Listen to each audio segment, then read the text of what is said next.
Hey everyone, I just wanted to show you TpT's new digital feature in case you haven't had a chance to try it yet. And I'll show you with a couple of the free resources from my store so that if you want to click on them and try them out, you can.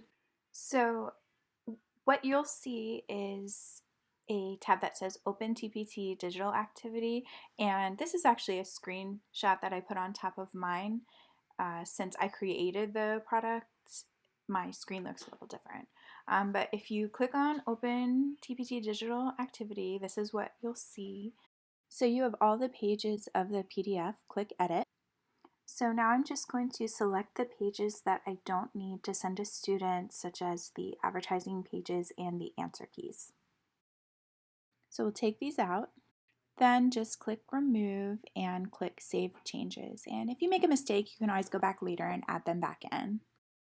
Then you have this, and you can just add in answer boxes for your students to type in. It's really easy.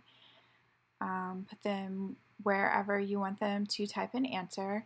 You can see this has the students circle or underline things in the passage, so you can write them a note for directions. I just said use the pen tool to circle and underline. So you can do that or give other directions or reminders that you have for your students. And then you can just go through and do that on all of the pages. It's really easy. If you make a mistake, you can delete them. You can also copy and paste them if you have a lot of boxes to fill in. Once you've done that for all the pages, just click Preview and it will take you to the document that your students will see. And you can just make sure you have all your boxes in the right places. Then once you've previewed all the pages, you can click Assign, create access link, and then you can share the link in your Google Classroom.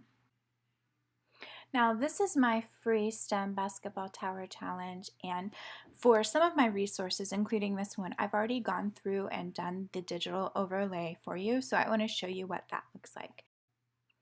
Once you click to open the TpT digital activity, you'll see that I've already selected the pages and added the text boxes for you. Now you can still edit pages and add back in pages that I deleted. Let's say that you want to add the teacher directions maybe for parents who are doing it at home, or if you want to add picture examples, you can do that. So you can always go back and add in additional pages or delete pages that you don't need.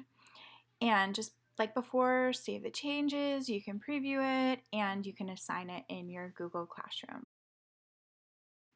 So if you want to play around with the TpT digital overlay tool, then here are the links to the free resources that I showed you in this video, and most of the other resources in my store can also be used with the TpT digital feature.